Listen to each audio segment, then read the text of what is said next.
Centralia Quest, Part 1. Jacob has lived on a slave ship ever since his dad sold him. Matt lived on a farmhouse in the country with his family his whole life. Princess Jessica lived in royalty and splendor her whole pampered life. Find out how 3 different lives come together to stop the Dark Lord from controlling the Lost Continent. Full of humor, action, and even a touch of romance, the Chosen Ones will fight to complete their quest, no matter the cost. This book made me snort out my milk I was drinking, and it splattered all over my Houston Rockets jersey. Dang it, I blame this book for being so funny. James Harden. I like hot dogs. Barack Obama. I don't like hot dogs. They are unhealthy. Michelle Obama. Chapter 1. Get up, you lazy bums! Yelled a voice up on the deck. If you don't get up here in 1 minute, you'll be sorry! Jacob yawned and hopped out of bed. Just another day on the Susie Lay merchant ship. Jacob, who just got a beating last night, changed his clothes as fast as possible with all the rest of the scrambling slave children. He ran upstairs just as the skipper was at 58. He got into attention and the skipper assigned a list of extra duties for each of them to get done today. After he finished talking, Jacob went to his post on the mast. The only thing good on this ship is that Jacob was able to tie a knot better than anyone else. He was, in a result, given the best job on working on getting the sails ready to go. As he tied ropes, adjusted the sails and whatnot, pun intended, he looked over the side of the boat, down the Horman River, and beyond the plains. A nice cool breeze over his face and a nice sunny day on the river would have made him enjoy himself in a different life, one that didn't involve the choice his dad made 7 years ago next week, one choice that ruined a life with a bright future. Jacob pictured that day in his mind, a cloudy spring morning in Intercell, Centralia. Jacob and his dad walked to the building his dad said was for business. He then turned to Jacob and said, "Whatever happens here, don't worry, it's for your own good." Jacob didn't understand what he meant, but he just trusted him, something he always regret afterwards. As he walked in, his dad whispered something to a man dressed in a fancy suit. 2 men came out of the shadows with knives and grabbed him. He tried to fight back, but his darn weak 7-year-old arms were no match for their guns. Jacob's dad just smiled, and that is the last he ever saw of him. Chapter 2. Approaching Packatuff! yelled a man up front. Jacob got ready to unload the supplies they had taken down and back to the Horman River for what seemed like the thousandth time. As they got into port, Jacob noticed something odd. A Centralia officer boat came flying toward the port. Then what really added to his surprise was that it stopped next to the Susie Lay, and an officer came out to talk to the skipper. Jacob desperately hoped the skipper was being arrested. The skipper was a rude, cruel, and ugly man. If you didn't finish your duties by sundown, you'd be tied by the legs and hung upside down for the rest of the night. The next morning, you would have to finish not only that day's list of duties, but the previous days, or you would get the same treatment. If you misbehaved, you'd have to lash yourself. And if you did something the skipper didn't like, you would have to balance on a cannon, hanging off the edge of the boat for 3 hours while the boat's moving. If you fell off, you'd have to swim with the boat till your 2 hours were up. To Jacob's surprise, though, the officer came over to Jacob and told him to get on the boat. As Jacob looked back at the Susie Lay, he smiled at the thought of never seeing that boat again. He was finally free, even if he was possibly arrested. He didn't care, though. That old ship was like a sentence to life in prison, with the skipper. Chapter 3. When the officer's boat finally reached Daniel City 2 days later, they rode on a carriage through the wooded Daniel Hills that Jacob had only seen from a distance a few hundred times. Jacob loved the diversity of the hills compared to being on the plains, and wished he could see some mountains. His dad had taken him to the Horman Highlands back when he was 6. It was amazing, and he longed to go there every time he could see them from the ship. After a day of traveling, they reached the busy city of Baggins. Tall buildings all around and nice laid-out streets they rode through, till they got to the nice mansion of brick.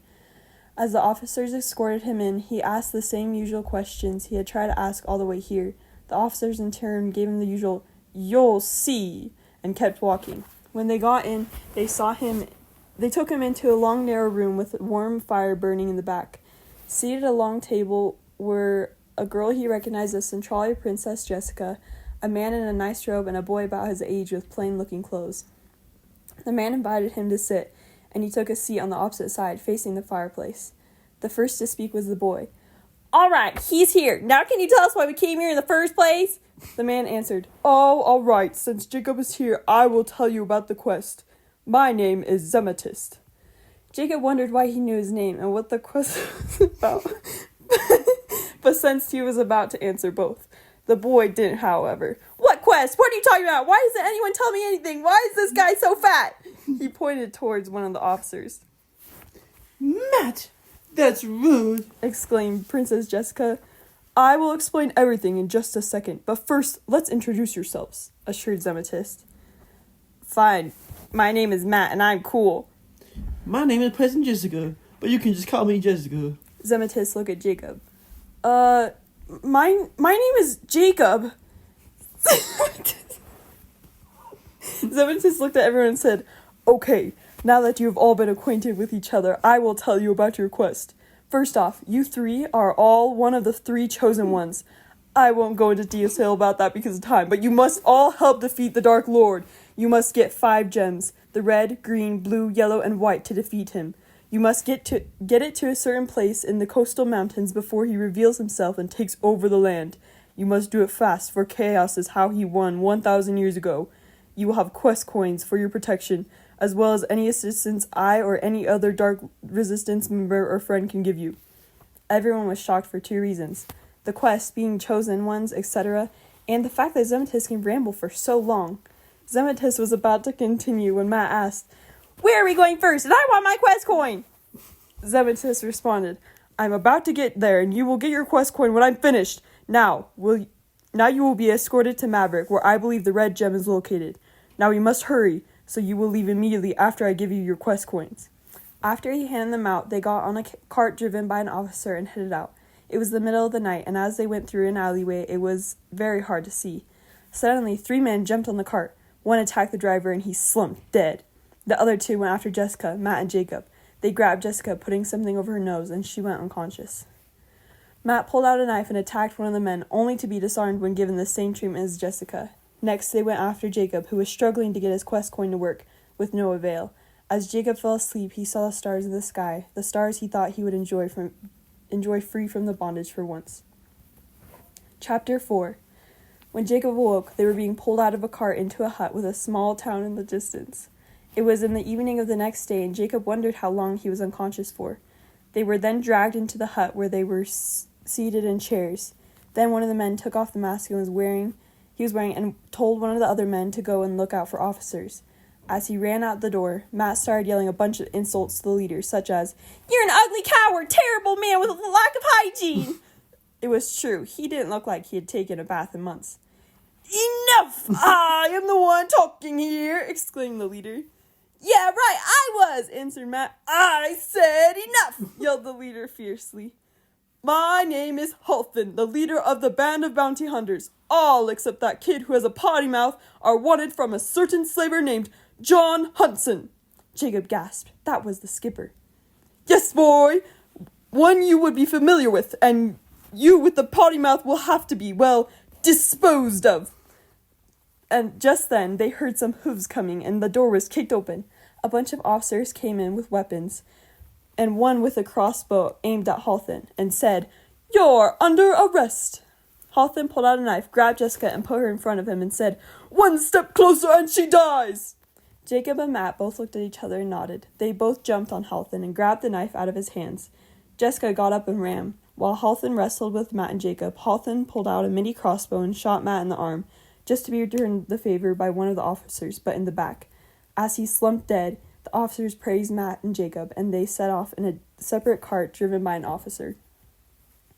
Chapter 5. Jacob, Matt, and Jessica had been riding for about a day and a half. Jessica insisted they all share their background stories. Matt was from the small town Tossichism, where they just came from, and lived as a small town farm boy until the officers took him to Baggins. Jessica was a princess who lived in royalty at the palace in the Centralia city until, as well, she was taken by the officers. Jacob shared a story of being sold into slavery by his dad, and worked on the river for 7 years. About 5 days later, they had just passed the city of Solkow 3 hours ago when they heard hooves behind them. They all turned to see 3 knights in black armor, galloping at full speed. To be continued. Oh boy, oh boy.